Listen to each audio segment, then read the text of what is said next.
Lorsqu'on télécharge Zotero, le logiciel pour Microsoft Word devrait s'installer automatiquement.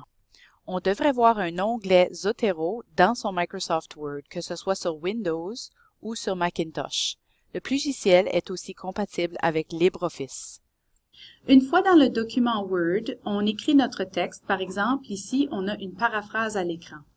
Prenons un cas où on travaillerait dans le style APA. Après la paraphrase, je voudrais indiquer l'auteur et l'année de publication du document où j'ai trouvé mon information. Au lieu d'écrire cette information avec le clavier, je vais utiliser le logiciel Zotero pour le faire. Alors, je clique sur l'onglet Zotero et ensuite sur le bouton Add Edit Citation. Je dois premièrement choisir le style bibliographique dans lequel je veux travailler, ainsi que la langue. Ensuite, je clique OK.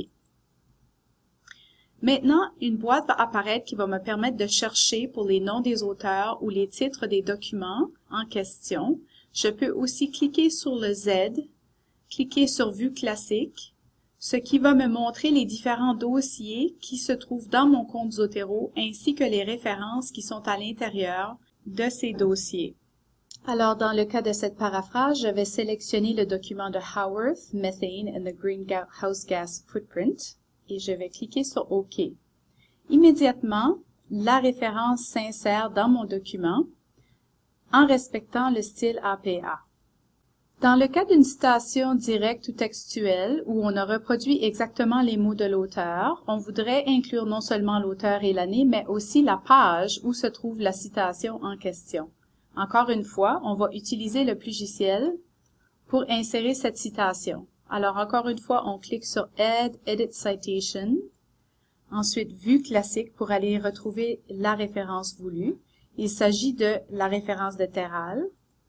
On peut voir qu'il y a une section où on peut ajouter de l'information, y compris le numéro de la page. Alors, s'il s'agissait de la page 98, je pourrais l'insérer ainsi et cliquer sur OK. Et on peut voir maintenant dans la parenthèse que non seulement le nom de l'auteur apparaît, mais aussi l'année de publication et la page de la citation. Il est aussi possible, avec le logiciel, d'ajouter une citation qui contient plus qu'un document. Alors, je peux aller à Vue classique et on peut voir ici qu'il y a un bouton Sources multiples. Alors, je pourrais cliquer sur ce bouton et ajouter autant de références que nécessaire en cliquant sur la petite flèche vers la droite et en cliquant sur OK, les 3 documents vont être ajoutés dans ma parenthèse. Lorsqu'on a terminé d'insérer toutes les références dans notre texte, il suffit de cliquer sur le bouton Insert Bibliography pour ajouter les références bibliographiques dans la bibliographie à la fin du document.